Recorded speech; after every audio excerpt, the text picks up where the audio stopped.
जय दोस्तों, उज्ज्वल परिवार फिर हाजिर हुए आप लोगों के बीच में अपनी क्लास लेकर के और शुरू करते हैं। पहला ही क्वेश्चन लेते हैं आज की क्लास का, जो कि चर्चा का विषय है। क्वेश्चन नंबर 1 आपका भाई,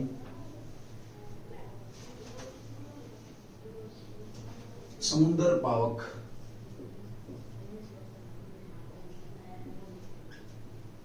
समुद्र पावक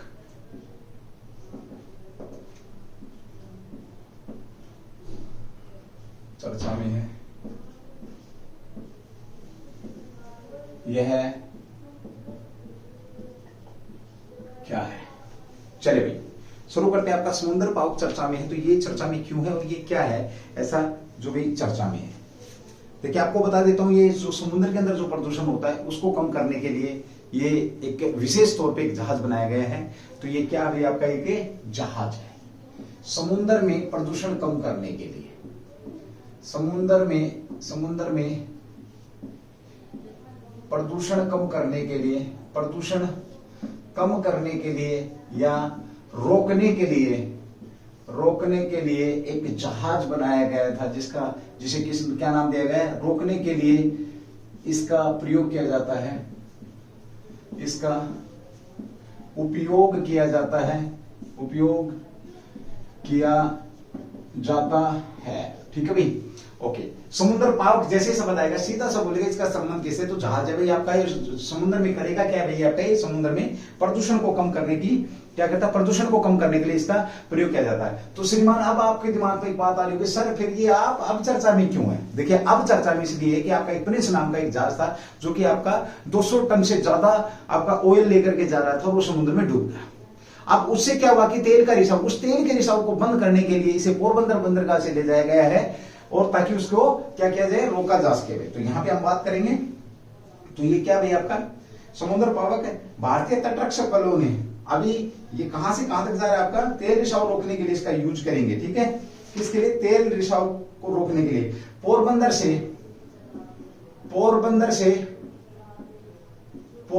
से और इसे कहां ले जाया जाएगा भाई? मंगलूर के लिए रवाना हो चुका है। मंगलुरु के लिए ये रवाना हो चुका है। ये ध्यान रखना भाई, आपने कहा पोरबंदर से और मंगलुरु के लिए ये जहाज जो आपका समुद्र पावक जहाज है, प्रदूषण को कम करने के लिए ये आपका रवाना हो चुका है। ये ICGS समुद्र पावक, पूरी नाम की अगर हम बात करते हैं इसका, तो ICGS समुद्र जो पावक है ये इसे बोला जाता है समुद्र पावक। ICGS समुद्र पावक के नाम से इसको जाना जाता है। ठीक है भाई, चलिए अब बात करते हैं कि कौन इसको यूज कौन कर रहा? तो तटरक्षक जो बल है वो इसको अब यूज करेंगे। कौन भाई? कौन सा बल आपका? तटरक्षक जो बल है ये इसको तटरक्षक बल इसको यूज कर रहा है भाई, लेकर के जाएगा तटरक्षक बल। और कहां पर भाई आपका जहाज कौन सा था? एक विदेशी पोत था, विदेशी जो पोत था जो डूब चुका आपका, विदेशी पोत का नाम क्या था? सीधा पूछ लेगा कि कौन था आपका? ये MV प्रिंसेस। आपने शायद न्यूज में भी सुना होगा कि MV प्रिंसेस डूब चुका है। अब MV प्रिंसेस जब डूबा तो ये क्या था भाई? ये तेल लेके जा रहा था। कितना तेल लेकर के जा रहा था आपका? ये तो 220 टन। यह जहाज आपका, जहाज आपका कितना? 220 टन तेल लेकर के जा रहा था, 220 टन। और जब डूब गया तो अब इसके तेल रिसाव के कारण जो प्रदूषण होगा समुद्र के अंदर, उससे को रोकने के लिए अब ये काम करेगा। कौन सा आपका? समुद्र पावक काम करेगा भाई। ठीक है, तेल रिसाव के जो खतरा है उसको देखते हुए ये यहाँ पे आपका काम करेगा। तो ये आपका याद रखने वाला क्वेश्चन भी ध्यान रखना। और इसी तरीके से कह सकते हैं कि आपका ये एक मिशन ही है, और ये इसमें समुद्र को बचाया जाएगा प्रदूषण से। तो पूछ सकता भी आपसे क्वेश्चन नंबर 1 समुद्र पावक क्या है। क्वेश्चन नंबर 2 समुद्र पावक अभी कहां से कहां? तो आपका पोरबंदर बंदरगाह से लेकर के कहां गया आपका? तो ये आपका मंगलूर जा रहा है। अब यहां पर बात आती है मंगलूर की, ठीक है, पोरबंदर की। अब चर्चा में क्यों? तो चर्चा में इसलिए कि जो पोत MV प्रिंसेस जो आपका डूब चुका है। अब यह क्वेश्चन है, यह किस देश से संबंध रखता है? ये क्वेश्चन तुम्हारे लिए है, किस देश से संबंध रखता है? ये मैटर बनता भाई यहां पर। ठीक है, ये किस देश से संबंध रखता है? ये क्वेश्चन आपसे पूछा जा सकता है। इसका आंसर मुझे जल्दी से आप लोग बताएंगे। चलिए भाई अगले क्वेश्चन की बात करते हैं। उससे पहले मैं थोड़ी सी बात करूं, किसकी बंदरगाह की बात करूं, तो हड़प्पा सभ्यता से संबंधित एक बंदरगाह है जिसका नाम क्या? लोथल। जिसे पतनिया बंदरगाह के नाम से जाना जाता है। लोथल जो बंदरगाह है, सीधा सा याद रखना भाई, लोथल जो बंदरगाह है, लोथल बंदरगाह है जिसे पतनिया बंदरगाह कहा जाता है, ये भी याद रखना भाई, पतनिया बंदरगाह। ठीक है, साथ में एक देश ने अभी हाल ही में हमें बंदरगाह यूज करने के लिए बंदरगाह दिए, तो किसने दिए, ये क्वेश्चन भी तुम्हारे लिए है, किस देश द्वारा, किस देश ने हमारे को बंदरगाह के लिए ऑफर किया था कि तुम इसे यूज कर लो। ये भी शानदार क्वेश्चन आपका बनता है। एक और बंदरगाह भाई आपका कौन सा, कालीकट बंदरगाह। कालीकट जो बंदरगाह है, कालीकट बंदरगाह की मैं अगर बात करूं, कालीकट बंदरगाह अगर हम पूछते हैं तो ये वही बंदरगाह है जहां पर देश में पहली बार यूरोपियन कंपनियों की तरफ से कोई व्यक्ति भारत में पहुंचा था। कौन था, Vasco D gamma. Vasco D gamma Bharat के अंदर पहुंचने वाली पहली पुर्तगाली शक्ति का व्यक्ति था, याद रखना भाई। ठीक है, चलिए इसी के साथ बात करते हैं जो बंदरगाहें हैं आपकी, तो ये तटवर्ती इलाकों में पाई जाती है। तो यहाँ पर एक क्वेश्चन बनता है आपका कि भारत की मुख्य भूमि में, भारत की जो मुख्य भूमि है, भारत की मुख्य भूमि की तटीय लंबाई कितनी है, तो 6100 किलोमीटर क्या है, मुख्य भूमि की है। अगला क्वेश्चन तुम बताएंगे मुझे जल्दी से कमेंट्स करके, द्वीपों सहित तटीय लंबाई कितनी सीमा रेखा भारत की, तो जल्दी से कमेंट्स करके आप लोग मुझे बताएंगे भाई। ठीक है, चलिए अगले क्वेश्चन की बात करते हैं। क्वेश्चन नंबर 2 जो कि आपका चर्चा में है, ये भी आप लोगों से पूछा जा सकता है। चलिए भाई एक बार रफ कर देता हूं, उसके बाद आगे बढ़ते हैं। आज भाई अपनी क्लास जो तकरीबन 4 से 5 घंटे की क्लास थी, उसमें जो क्वेश्चन आप लोगों को कराए गए थे वो क्वेश्चन भी आप बिल्कुल ही उनको कम से कम 3 से 4 बार पढ़ेंगे ताकि आपको वो याद हो जाए। आज का जो अपने जो संडे था, संडे मनाया, बड़ा बढ़िया संडे निकला था भाई आप लोगों का, जो भी उज्जवल परिवार से जुड़ा हुआ था, जो भी लोग आज आए थे। खैर हमने तो बोल दिया था कि भाई जो भी किसी भी कहीं पर भी पढ़ने वाला व्यक्ति आ सकता है, मैंने तो ऐसी कोई बात बोली नहीं थी। ठीक है, ये बोला था कि जो पढ़ना चाहता है वो आ सकता है। फिर भी चलो जो पहुंचा भाई, जिसने अपना ज्ञान का अर्जन करना था वो पहुंचा भाई। चलिए भाई अगले बात करते हैं आपका जो चर्चा में है, क्वेश्चन नंबर 2 चर्चा में भी आपका ये भाई, अंतरराष्ट्रीय नशा निरोधक दिवस कब मनाया जाता है। अंतरराष्ट्रीय नशा आपका निरोधक दिवस है। अंतरराष्ट्रीय नशा निरोधक जो दिवस है, निरोधक दिवस कब मनाया जाता, दिवस कब मनाया जाता है, याद रखना भाई। अंतरराष्ट्रीय निरोधक दिवस, नशा निरोधक दिवस मनाया जाता है, कब मनाया जाता है। चलिए सबसे पहले बात करते हैं आपका, ये संयुक्त राष्ट्र महासभा ने इसको परमिट किया था। किसने भाई, संयुक्त जो राष्ट्र आपका राष्ट्र महासभा द्वारा इसे परमिशन दी थी प्रस्ताव को। ठीक है, ये परमिशन कब दी थी। दूसरी बात यहाँ पे एक और बात करेंगे, उद्देश्य की बात करें। उद्देश्य तो नशे से होने वाले नुकसानों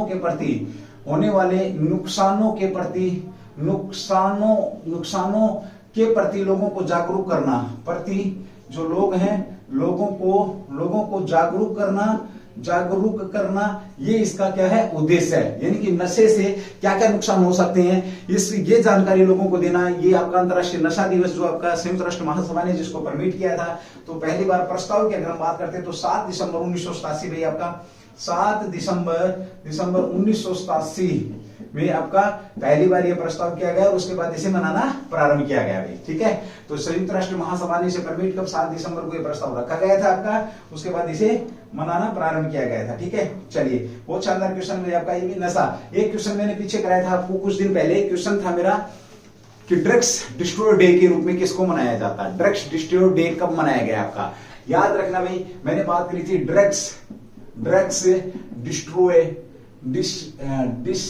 डिस्ट्रॉय दिवस आपका कब मनाया गया था, जिसमें मैंने बताया था आपको कि 43,000 केजी, मेरे ख्याल में शायद 43 या 42,000 केजी जो नशे से संबंधित चीजें थी उन्हें क्या किया गया, समाप्त किया गया 11 जगहों पर, 11 स्थानों पर। तो ड्रग्स डिस्ट्रॉय डे भी आपका कब मनाया गया, इसका संबंध भी नशे से था, याद रखना। और अंतरराष्ट्रीय नशे निरोधक दिवस की भी बात करते हैं तो ये भी आपका कब मनाया गया, आज मनाया जा रहा है आपका भाई 26 जून 2022 को ये आपका आज ड्रग्स डिस्ट्रॉय डे मनाया जा रहा है। ठीक है, चलिए उद्देश्य मैंने आप लोगों को बता दिया।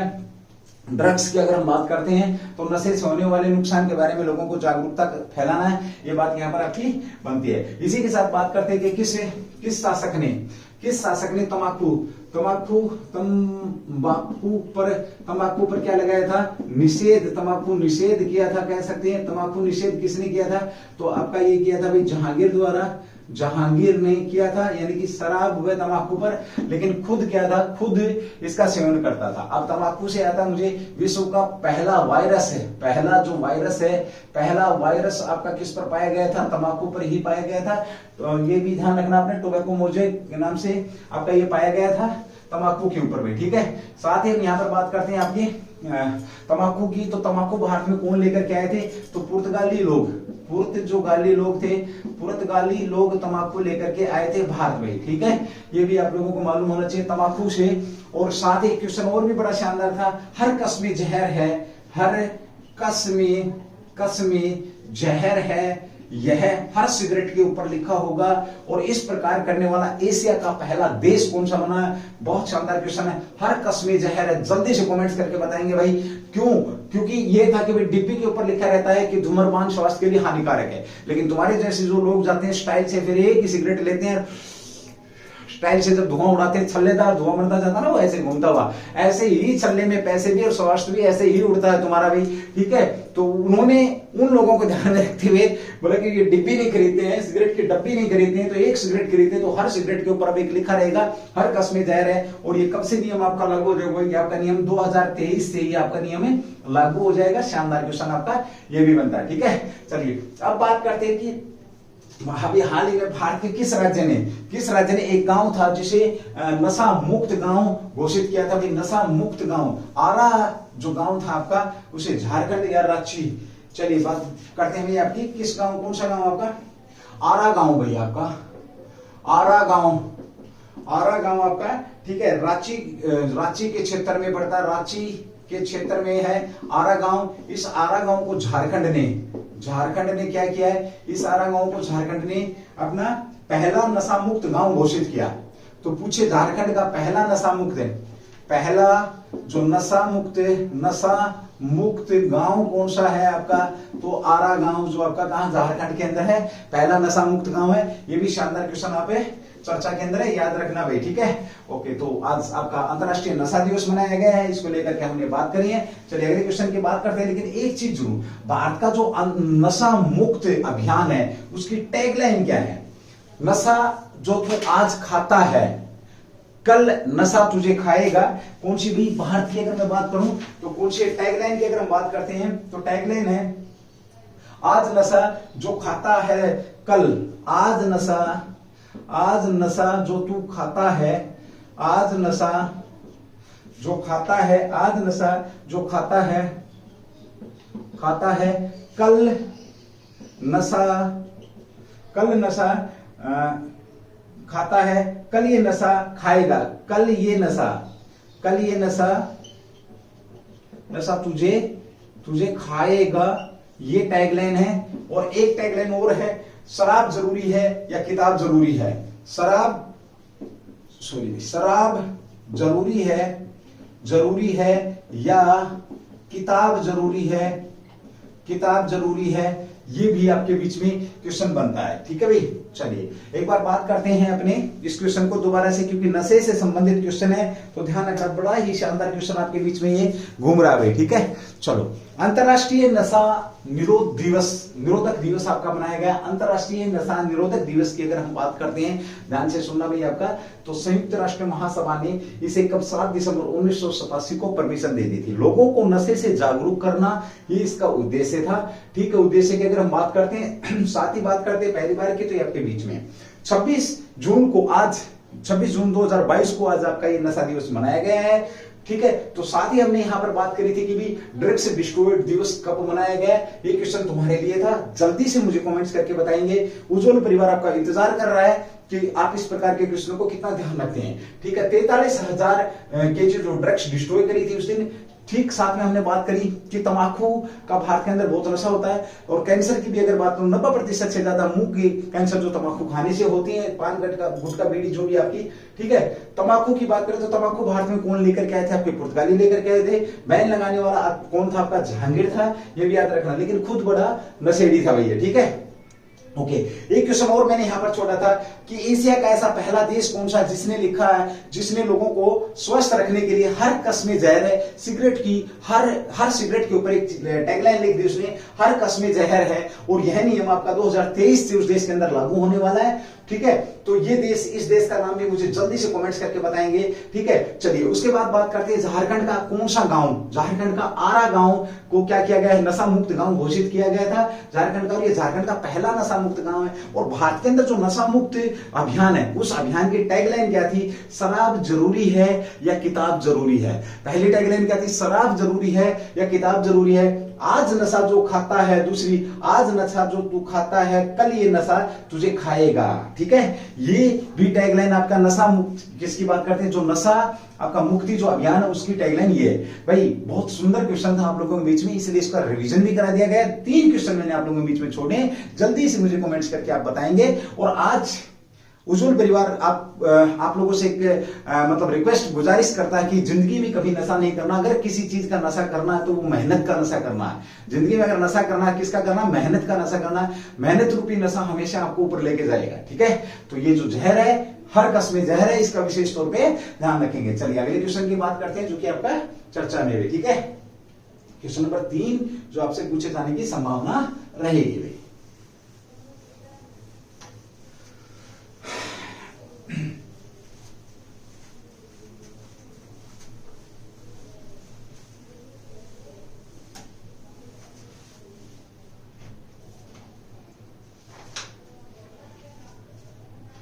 श्रीलंका को, क्वेश्चन नंबर 3 में आपका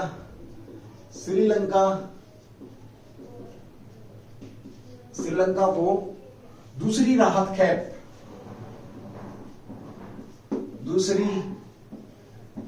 कैप किस राज्य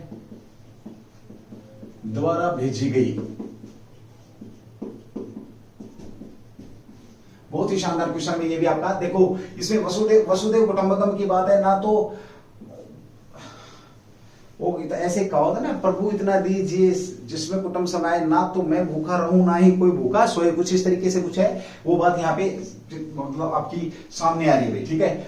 वसुदेव कुटुंबकम की बात करते हैं, पूरी दुनिया एक परिवार की तरह। यहाँ पर भाई श्रीलंका और राज्य की बात हो रही है, तो पहले इसका आंसर ले लेते तमिलनाडु। भाई तमिल जो नाडु है, तमिलनाडु ने श्रीलंका की खाद्य पदार्थों से मदद करी। किससे भी?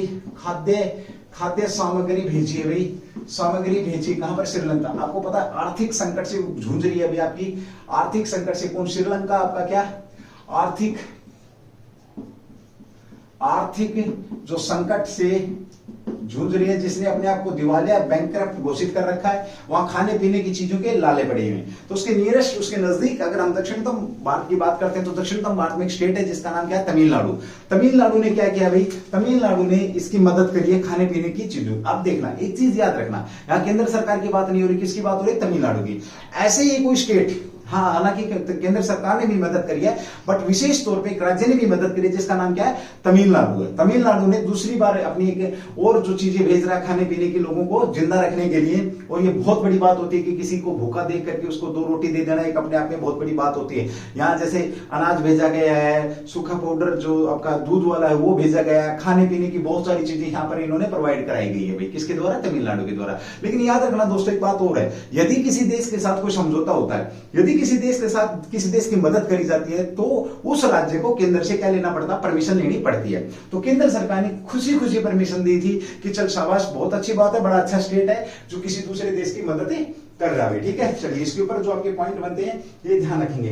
तो राहत सामग्री किसने? तमिलनाडु ने राहत सामग्री भेजी है। राहत सामग्री आपको पता है, मैंने बहुत बार बताया कि श्रीलंका भूख से मर रहा है। तो कब? 22 जून 2022 को, 22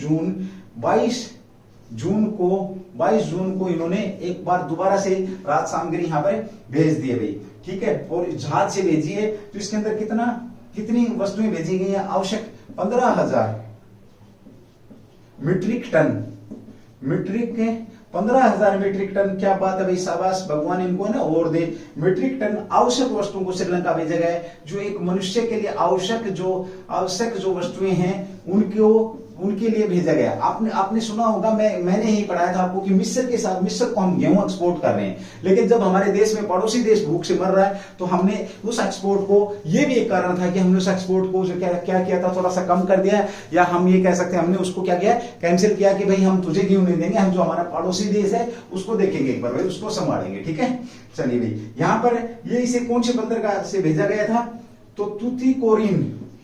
सीधा सा क्वेश्चन पूछ लेगा कि तूतीकोरिन आजकल चर्चा में है, तूतीकोरिन बंदरगाह से, तूतीकोरिन जो बंदरगाह है आपका, तूतीकोरिन बंदरगाह से ये सामान भेजा गया जो राहत सामग्री है। ठीक है, ओके। दूसरी खेप में कितना आपका देखिए क्या क्या गया इसके अंदर भाई, तो 14.712 मीट्रिक टन क्या गया आपका, चावल भेजा है भाई। ठीक है, ओके। इसी के साथ भी इसकी कीमत लगभग क्या है, 48.30 करोड़ इसकी कीमत है, ये भी याद रखना भाई। और साथ में हम बात करते हैं 11.90 जो करोड़ रुपए की क्या दवाइयां भेजी गई हैं, ये भी याद है भाई। 750 करोड़ का 250 टन, और क्या भाई आपका 250 जो टन है आपका ड्राई मिल्क भेजा गया है। क्या भेजा गया है, दूध भेजा गया है, ड्राई जो सूखा पाउडर वाला दूध है ये भेजा गया है। सारी ही चीजें देश के लिए बहुत ज्यादा जरूरी थी भाई, डूबते को तिनके का सहारा वाली बात है, और इसको क्या बचाने की बात हो रही है, श्रीलंका को बचाया जा रहा है। ठीक है, चलिए 29 अप्रैल को तमिलनाडु विधानसभा ने, अब देखिए पहली बार कब प्रस्ताव पास किया था, 29 अप्रैल 2022 को तमिलनाडु विधानसभा थी, विधानसभा ने प्रस्ताव पारित किया था। ठीक है, किसके लिए, मदद का प्रस्ताव पारित किया गया था। और 18 मई को जिस केंद्र ने बाद में क्या कर दिया था भाई, केंद्र ने अनुमति दी थी, जिसके बाद केंद्र ने क्या किया, केंद्र ने अनुमति प्रदान करी। ठीक है भाई, अनुमति प्रदान करी कि तुम मदद करो, शाबाश भाई, बहुत अच्छी बात है। और पहली खेप भेज दी गई आपकी, पहली जो खेप थी, पहली खेप किसकी, राहत सामग्री की भाई, राहत सामग्री की पहली खेप भेजी है।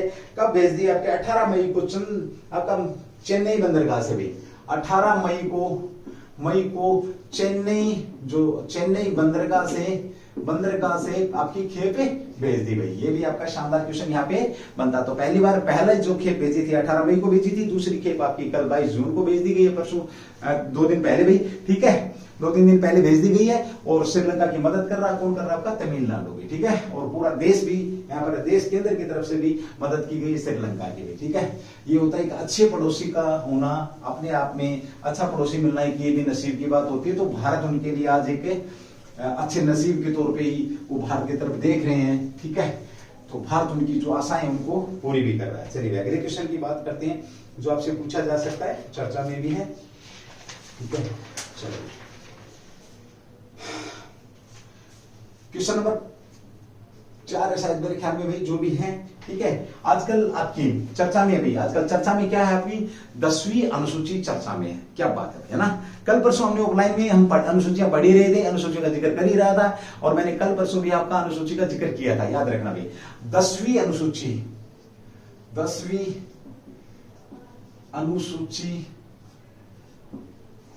चर्चा में है।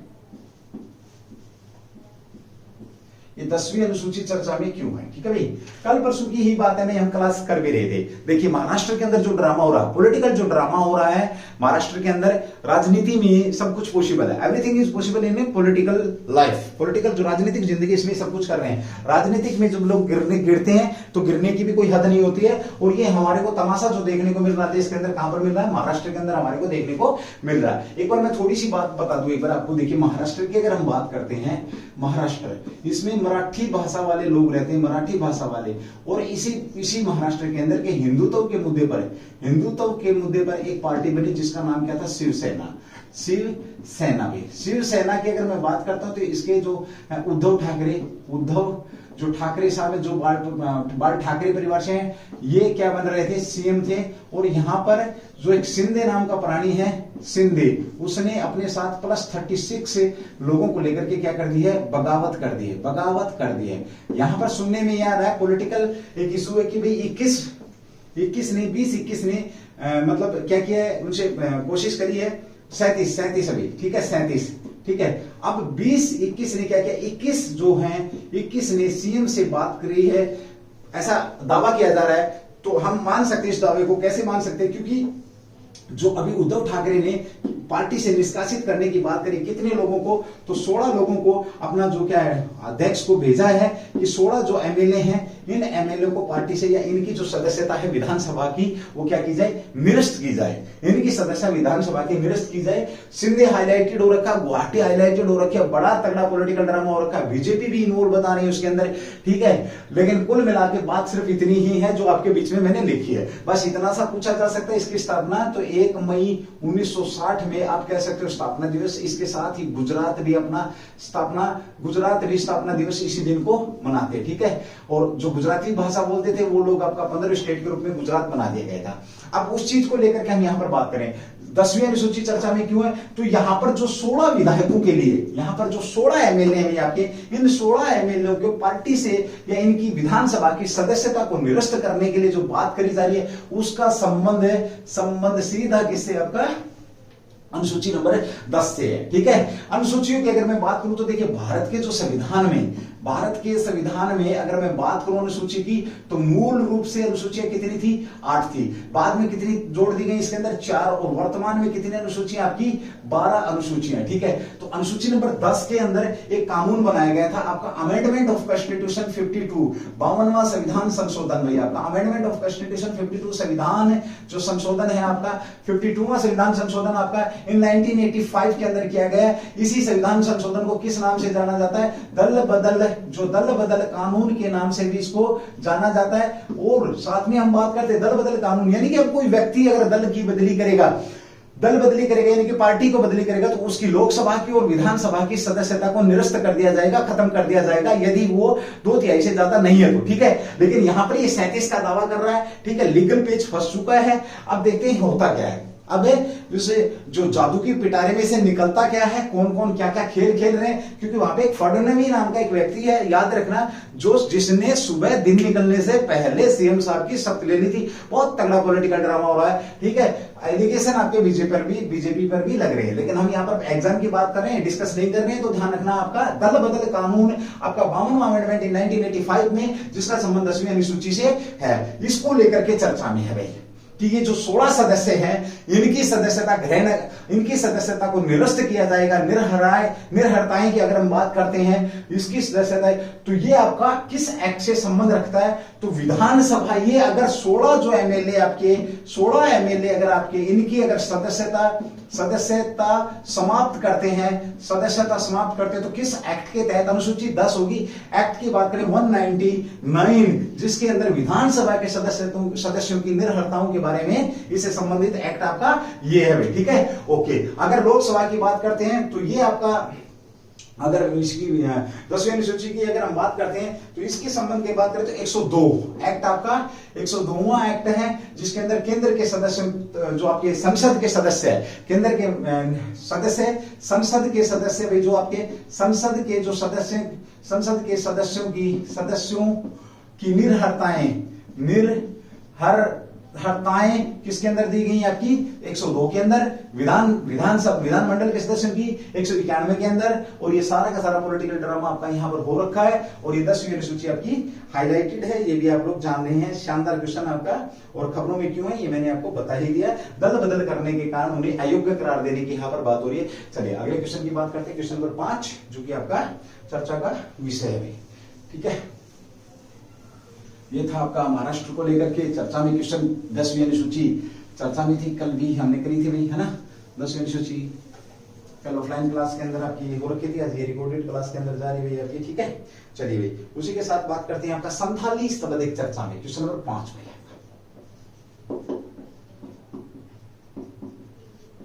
संथाली चर्चा में है, ये क्या है, बहुत शानदार क्वेश्चन है, डायरेक्ट क्वेश्चन कर रहा हूं आप लोगों से। संथाली चर्चा में, तो संथाली चर्चा में क्यों है, अगर ये बात हम यहां पर बात करते हैं, थोड़ा दिमाग लगाओ कि सर संथाली क्या है। संथाली तो आपको पता ही होना ही चाहिए भाई, इतना तो आपको पता होना चाहिए कि संथाली है क्या, जो कि आपकी चर्चा में, ये चर्चा में क्यों है। संथाली एक आपकी जनजाति है भाई, जनजाति है, किस प्रकार की जनजाति आपकी? आदिवासी लोग हैं ये, आदिवासी जनजाति आपकी संथाली। सबसे ज्यादा भारत के अंदर अगर मैं बात करूं तो गोंड प्लस भील, और उसके बाद तीसरे नंबर पर आपकी कौन सी आती है? संथाली भाई। तीसरे नंबर पर अगर हम बात करते हैं तो तीसरे नंबर पर संख्या में आपकी संथाली जाति आती है, याद रखना भी, ठीक है।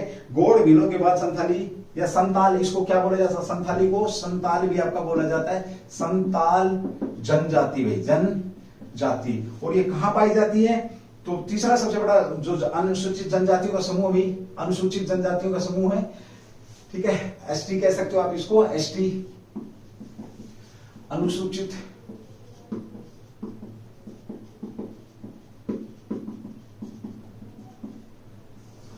जनजातियों का समूह है, ठीक है। चलिए भाई आगे बात करते हैं। अब ये चर्चा में क्यों है? तो संथाली मुख्य रूप से कहां? झारखंड, उड़ीसा और वेस्ट बंगाल। कहां पाई जाती है आपकी? झारखंड, उड़ीसा और आपका वेस्ट बंगाल के अंदर ये पाई जाती है। झारखंड, उड़ीसा और वेस्ट बंगाल में आपकी जनजाति पाई जाती है।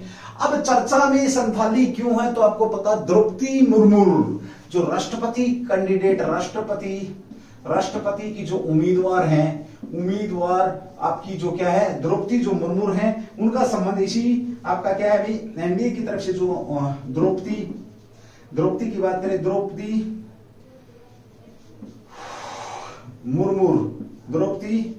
मुर्मू आपकी क्या है? जो एनडीए की तरफ से राष्ट्रपति की उम्मीदवार है, किसकी तरफ से है? एनडीए की तरफ से। उनका संबंध संथाली जाति से ही है, ठीक है भाई। ये भी शानदार क्वेश्चन आपका यहाँ पर बन जाता है, याद रखना भाई। और इनका जो जिला है वो कौन सा है? मुर्मू का गृह जिला मयूरभंज जिला है, जिसमें संथाली भरपूर मात्रा में संथाली पाई जाती है, याद रखना भाई, ठीक है। चलिए अगर इनका गृह जिले की बात पूछे तो ये भी आपका चर्चा का विषय है, तो ध्यान रखना आपका। तो राष्ट्रपति का चुनाव आ रहा है, संथाली चर्चा में क्यों है? जनजाति, एससी एसटी, और एससी एसटी की अगर हम बात करते हैं आरक्षण की, तो ये भी थोड़ा सा भी ध्यान रखेंगे। देखिए एससी और एसटी के आरक्षण की अगर हम बात करें तो लोकसभा के अंदर इनका आरक्षण है कितनी सीटों पर? 131 सीटों पर है, जिसके अंदर एससी की आपकी कितनी है? आपकी 87 सीटें हैं, और एसटी की जो आदिवासी लोगों के लिए कितनी? 44 सीटें यहाँ पर आरक्षित की गई हैं। तो राज्यसभा में लेकिन कोई सीट आरक्षित नहीं है। ये भी शानदार क्वेश्चन आपका यहाँ पर बनता है। चलिए अगले क्वेश्चन की बात करते हैं, क्वेश्चन नंबर 6।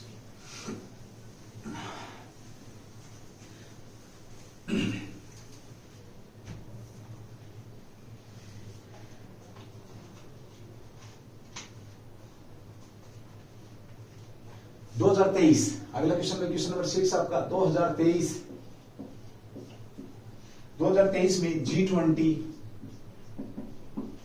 G20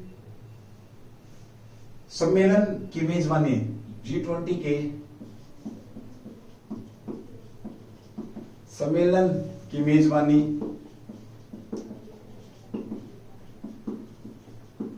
कौन सा देश करेगा? ठीक है भाई, 2023 में G20 के सम्मेलन की मेजबानी कौन सा देश करेगा? याद रखना, ये भी शानदार क्वेश्चन है, तो आंसर ले लेते हैं साथ में ही। भारत भाई, भारत करेगा भाई, ठीक है। भारत इसका क्या कर रहा है? भारत इसमें क्या करेगा? इसकी मेजबानी करेगा, याद रखना। ये भी शानदार क्वेश्चन आपका यहाँ पर है भाई, ठीक है। चलिए भाई इसी के साथ बात करते हैं G20 ट्रोइका। अभी G20 ट्रोइका चर्चा में था, तो ये क्या था? देखिए G20 ट्रोइका भी चर्चा में है आपका। G20 ट्रोइका चर्चा में है। ये क्या था? तो इसका सीधा संबंध हम बात करें तो किससे? G20 से ही, सम्मेलन से। यानी कि इसमें देखिए इसका जो अर्थ होता है यानी कि जो आपका इसमें 3 देश शामिल होते हैं, जो पहले मेजबानी करी थी, मेजबानी वाला, दूसरा फिर वर्तमान, और तीसरा आगे भविष्य में कौन करने वाला है। तो इसको बोलते हैं, इन तीनों देशों को क्या बोला जाता है? G20 ट्रोइका। तो इसके अंदर कौन कौन से शामिल है भाई? आपका इंडोनेशिया के साथ कौन सा देश भाई? आपका इटली और भारत, इटली प्लस भारत भाई, ठीक है। भारत को ठेकेदार कब बना दिया जाता है? तो दिसंबर 2022 में, आपका 1 दिसंबर 2022 को ये अध्यक्ष है, जो मेजबानी करेगा वही अध्यक्ष रहेगा, ठीक है। तो 1 दिसंबर 2022 को भारत को T20 जो आपका G20 है इसका अध्यक्ष बनाया जाएगा, याद रखना। और ट्रोइका, जी ट्रोइका में पूछे तो आपका इंडोनेशिया, इटली और भारत है, ठीक है। इसका अर्थ मैंने बता दिया, जो 3 देश इसके अंदर शामिल होंगे, ठीक है। अब इसके बाद 2024 का जैसे कोई देश होगा नॉमिनेट किया जाएगा तो इंडोनेशिया निकल जाएगा, इटली, भारत और आपका क्या हो जाएगा, आपका जो 2024 के अंदर मेजबानी करेगा वो, ठीक है। तो ये आपका क्या था, आपका ट्रोइका था, पहली बार इस सम्मेलन की मेजबानी कर रहा है, पहली बार भी कर रहा है, ये भी नोट डाल के देख लेना, नोट, पहली बार इस सम्मेलन की मेजबानी कर रहा भारत, ये भी आपका क्वेश्चन यहां पर बन जाएगा, ठीक है।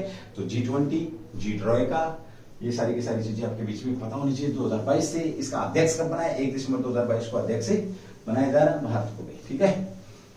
चलिए भाई अगले क्वेश्चन की बात करते हैं, जो आपका काम आने वाला क्वेश्चन रहेगा भाई आगे चल करके ना, सर सारे ही तो काम आने वाली क्वेश्चन।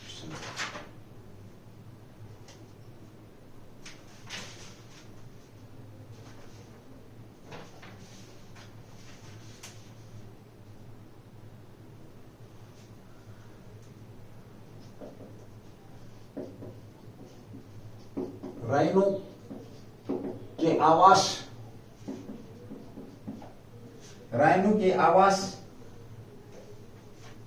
के आवास, आवास को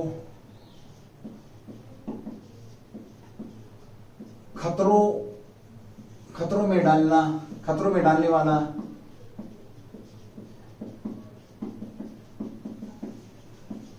पौधे कौन से हैं जो चर्चा में है। राइनो का आवास को खतरों में डाल दिया अभी, ठीक है। ऐसा माना जा रहा है कि राइनो का जो आवास है खतरे में, क्योंकि यहाँ पर आक्रामक पौधों का यहाँ पर जिक्र हुआ। तो राइनो के आवास को लेकर के खतरों में डालने वाले पौधों की अगर हम बात करते हैं तो ध्यान रखना भाई, यहाँ पर आपका कुकुरा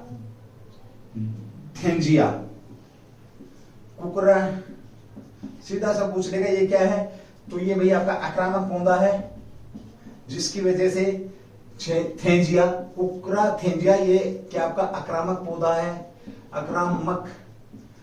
है जिससे क्या होने वाला है, आक्रामक पौधा जिससे क्या होने वाला है, ऐसा अनुमान लगाया जा रहा है कि राइनो के आवास पर ये क्या प्रभाव डालने वाला है, या इस राइनो को क्या करने वाला, खतरा पैदा होने वाला इससे भी, ठीक है। और इसके लिए भी हाल ही में आपका खतरा, इसके विस्तार की जांच करने के लिए ये चर्चा में क्यों है, तो इसका जो विस्तार हो रहा है, इसके विस्तार की जांच करने के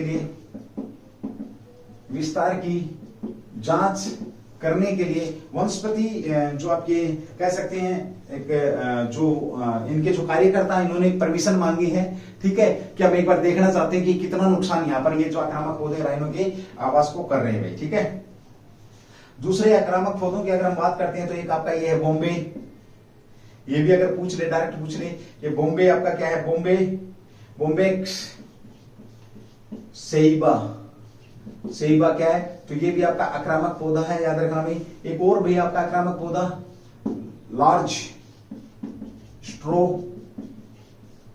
लार्ज स्ट्रोमिया स्पेसियोस,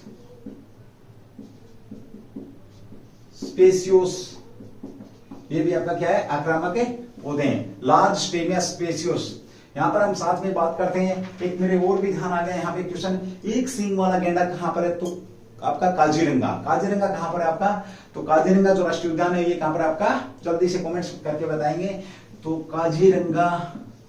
काजीरंगा भी भारत का क्या है, प्रसिद्ध स्थल है, प्रसिद्ध राष्ट्रीय उद्यान है। तो सीधा सा पूछेगा राइनो के आवास को खतरे में डालने वाला, तो कुकुरा थेंजिया है, ये आपका आक्रामक पौधा है, ये भी नुकसान कर रहा है, इसके लिए परमिशन ली गई है, अब इसकी जांच की जा रही है, ठीक है। साथ में बात करें और कौन कौन से आपके जो आक्रामक पौधों में गिनती में आ रही है आपके, तो बॉम्बे एक्सेस सेइबा है, आपका लार्ज स्ट्रोमिया स्पेसिया, ये दोनों के दोनों आपके इसी कैटेगरी के पौधे हैं, ये भी शानदार याद रखना भी। कल हमने जिक्र किया था, एक वर्षा वन का भी जिक्र किया था हमने, वर्षा वन में हमने जिक्र किसका किया था, अमेजन वर्षा वन का हमने जिक्र किया था, ठीक है। वो भी पौधों से संबंधित है, याद रखना। और कितने प्रतिशत ऑक्सीजन देता है वर्षा वन, 20% आपका ऑक्सीजन देता है। चलिए भाई अगले क्वेश्चन पे बात करते हैं, अगले पॉइंट पे।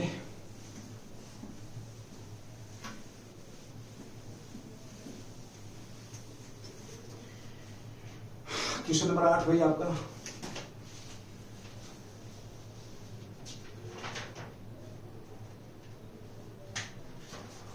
किस राज्य अब्लिक यूटी ने भारी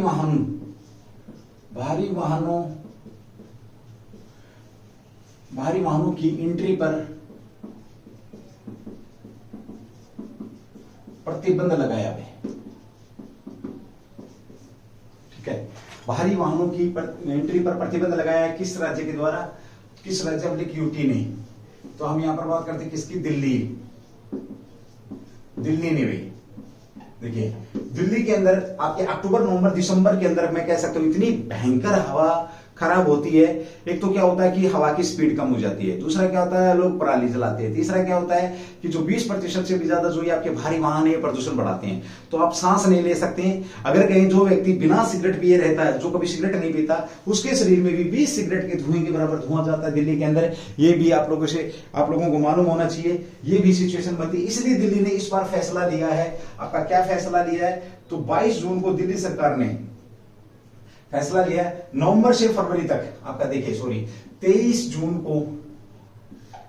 को दिल्ली सरकार ने 23 जून 2022 को दिल्ली सरकार ने फैसला लिया। क्या फैसला लिया भाई? आपका नवंबर से लेकर के आपका फरवरी तक नवंबर से फरवरी 2023 तक भारी वाहनों पर रोक रहेगी, जिसमें कि आपके भारी वाहन रहेंगे, भारी वाहन, साथ में आपका और कौन से? मध्यम वाहन भी भाई।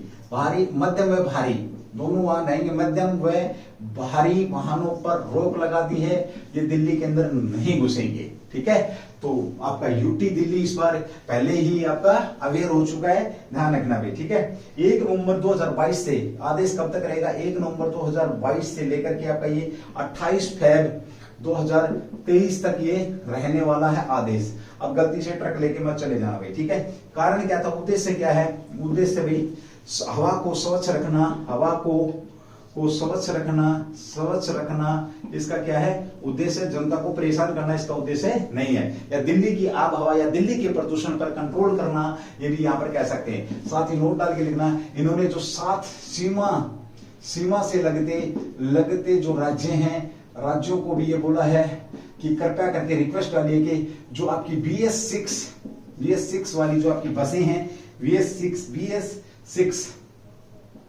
वाली बसें ही आप दिल्ली में भेजें। दिल्ली में अगर आप अपने यात्रियों के लिए बस भेज रहे हैं तो अनुपालन वाली बसों को दिल्ली में प्रवेश करने की अनुमति दें। ये भी आपसे सीधा सा पूछ लेगा किसको बोला? जैसे पड़ोसी यूपी है, हरियाणा है, हिमाचल प्रदेश भी लग जाएगा भाई आपका। ठीक है, राजस्थान भी लग जाएगा। तो दिल्ली के आसपास जो इलाके हैं, उन इलाकों से जो बसें आती हैं वो भी प्रदूषण करती हैं, उनको भी आदेश दिया गया है कि उनसे रिक्वेस्ट करी गई कि BS6 का जो अनुपालन करती है उन्हीं बसों को दिल्ली राजधानी के अंदर भेजें, ताकि दिल्ली के प्रदूषण को क्या करें? संभाल के रखा जा सके। ठीक है, अब प्रदूषण बढ़ता क्यों है ये आपको मालूम होना चाहिए। ठीक है, हवा की दिशा में परिवर्तन है। एक तो हवा की दिशा में क्या होता है? दिशा में परिवर्तन। दूसरा जो कारण है वो क्या भैया? कम हवा होना भाई। ठीक है, और तीसरी बात करते हैं पराली जलाना भाई।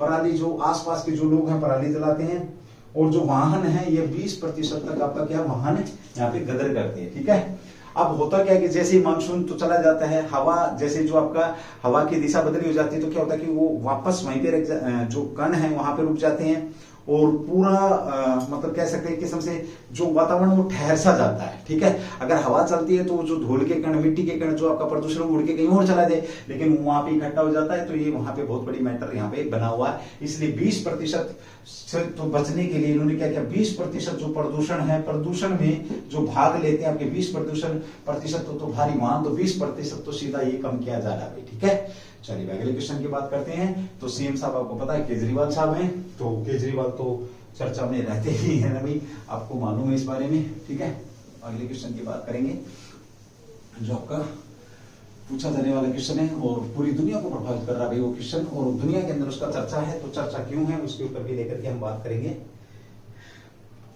अगला क्वेश्चन भाई आपका क्वेश्चन नंबर 9। संयुक्त संयुक्त राष्ट्र द्वारा लोक सेवा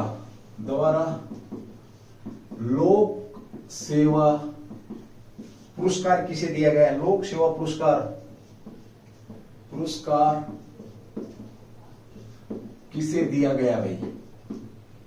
पुरस्कार किसे दिया गया? चर्चा के अंदर है, ये याद रखना आप। लोक सेवा पुरस्कार भाई, लोक सेवा पुरस्कार संयुक्त राष्ट्र द्वारा लोक सेवा पुरस्कार किसे दिया गया है? ये चर्चा में है, ठीक है। ये क्या आपका चर्चा में है। बहुत शानदार क्वेश्चन है आपका, बड़ा ही प्यारा क्वेश्चन है। तो देखिए, इसको जीतने वाला और कोई नहीं है, तो ये है आपका कौन है? इसको जीतने वाला आपका उड़ीसा।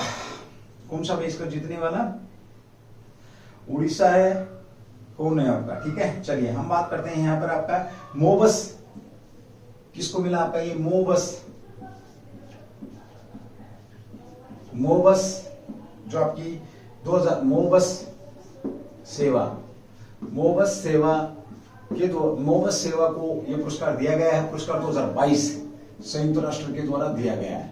अब इस सेवा को कब प्रारंभ किया गया था, ये ध्यान रखना है। इस सेवा को 2018 में इसे शुरू किया गया था भाई। 2018 के अंदर इसे शुरू किया गया था। कहां पर किया गया था? जो राजधानी उड़ीसा की, जो राजधानी है उड़ीसा की राजधानी क्षेत्र के अंदर, राजधानी जो क्षेत्र है उस क्षेत्र में इस मोबस सेवा को शुरू किया गया था, ठीक है। अब इसके अंदर क्या है? देखिए, बस के अंदर क्या है? एक तो डिजिटल अनाउंसमेंट है, जैसे आपने मेट्रो में सुना होगा ना, ये वाला कि अगला स्टेशन ये आने वाला है, ठीक है। दूसरा क्या दिया गया भाई? फ्री वाईफाई की सुविधा भी इसके अंदर प्रदान करी गई है। फ्री वाईफाई दिया गया है, ठीक है। और साथ में क्या दिया गया है? इसमें नवीनतम प्रौद्योगिकी की बात करें तो वाईफाई और निगरानी कैमरा रखा गया है, ये भी। और इलेक्ट्रॉनिक जो टिकट हैं, इलेक्ट्रॉनिक टिकट भी आपकी इस मोबस सर्विस या मोबस सेवा के अंदर दिया गया है। उड़ीसा की राजधानी क्षेत्र के अंदर ये चलाया जा रहा है। और संयुक्त राष्ट्र द्वारा लोक सेवा पुरस्कार 2022 की विनर रही हैं आपकी उड़ीसा की। कौन रही है आपकी? CRUT जो प्राधिकरण है, राजधानी क्षेत्र शहरी परिवहन, CRUT राजधानी क्षेत्र जो परिवहन, शहरी जो परिवहन ये आपका जीतने वाला है, ठीक है भाई। ये आपका क्या कर रहा है? जीतने वाला है। और ये भी आपका चर्चा के अंदर उड़ीसा ने क्या जीता भाई? उड़ीसा की जो ये आपकी मोबस सेवा है, इसने ये चीजें जीती हैं। इसने आपका डिजिटल अनाउंसमेंट, देखिए एक बार अच्छा क्वेश्चन है। यहां पे हम बात करते हैं संयुक्त राष्ट्र द्वारा लोक सेवा पुरस्कार 2022 किसे दिया गया भारत के अंदर? तो मोबस जो सेवा है इसे दिया गया है। मोबस सेवा कब स्टार्ट की गई थी आपकी? 2018 में। संबंध पूछे तो किससे? उड़ीसा से। उड़ीसा की राजधानी क्षेत्र के अंदर जो बसें चलाई जा रही है, जैसे एनसीआर के अंदर जो बसें चलती है, उसी प्रकार से यहाँ पर आपकी CRUT राजधानी क्षेत्र शहरी परिवहन जो है यहाँ पर चलाया जा रहा है, बसें चलाई जा रही है, उसने ये जीता है। उनकी बसों में क्या खास बात है भाई? उनकी बसों में एक तो ये आधुनिक टेक्नोलॉजी पूरी की पूरी उसके अंदर है बस के अंदर। दूसरी बात उसने क्या? डिजिटल अनाउंसमेंट की बात कर रहा है। फ्री वाईफाई भी यहाँ पर अभी, निगरानी जो कैमरा है ये भी आपका भाई, और साथ में इलेक्ट्रॉनिक्स जो टिकट है ये भी आपकी यहाँ पर दी गई हैं। और ये शानदार क्वेश्चन है। 2018 में शुरू किया था और 22 में इसने क्या जीत लिया? अवार्ड जीत लिया। और वो भी कहां से भाई? संयुक्त राष्ट्र द्वारा लोक सेवा 2022 का अवार्ड इसने जीता। शानदार बात है, उड़ीसा के लिए गर्व करने की बात और भारत के लिए भी गर्व करने की बात है। चलिए भाई अगले क्वेश्चन की बात करते हैं, जो कि आपका चर्चा में क्वेश्चन नंबर 10 भाई।